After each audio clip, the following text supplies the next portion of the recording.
एक महिना झालाय दादांच्या जाण्याला. हे सांगताना फार अंतःकरण जड होतंय. अजूनही विश्वास नाही आहे की दादा आपल्यातून कुठं निघून गेले असतील.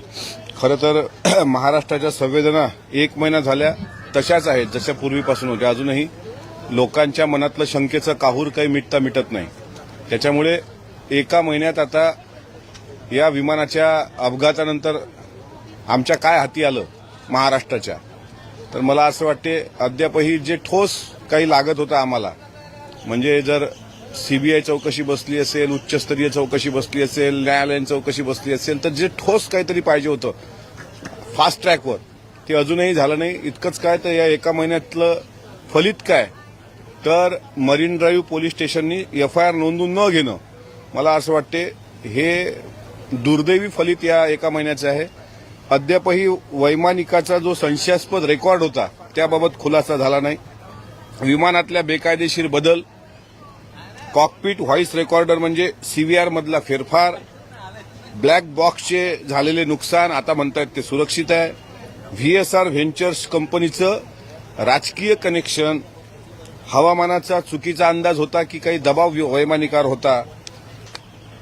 रिपोर्ट जे आहेत, high speed impact, international crash याची संदिग्धता, रडारवरून विमान गायब होणे आणि बॅगेतील महत्वाचे दस्तऐवज, हे असे अनेक प्रश्न आहेत की ज्यात अजूनही ते कोडं उलगडलेलं नाही. म्हणून महाराष्ट्र या विमान दुर्घटनेवर घातपाताचा संशय व्यक्त करतोय आणि मरीन ड्राईव्ह पोलीस स्टेशननी एफआयआर न घेतल्यामुळं किंवा झिरो एफआयआर न केल्यामुळं, त्याचप्रमाणे बारामती सुद्धा पोलीस स्टेशननी एफआयआर न घेतल्यामुळं ही शंका आणखी बळावते आहे.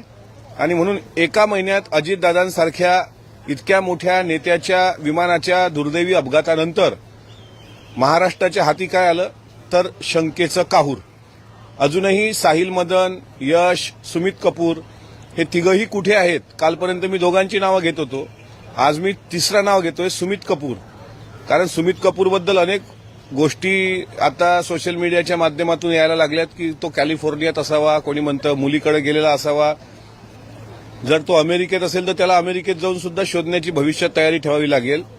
त्याच्यामुळे ह्या सगळ्या अनुत्तरित प्रश्नाला आता कधी वाचा फुटेल याकडे महाराष्ट्राचं लक्ष आहे.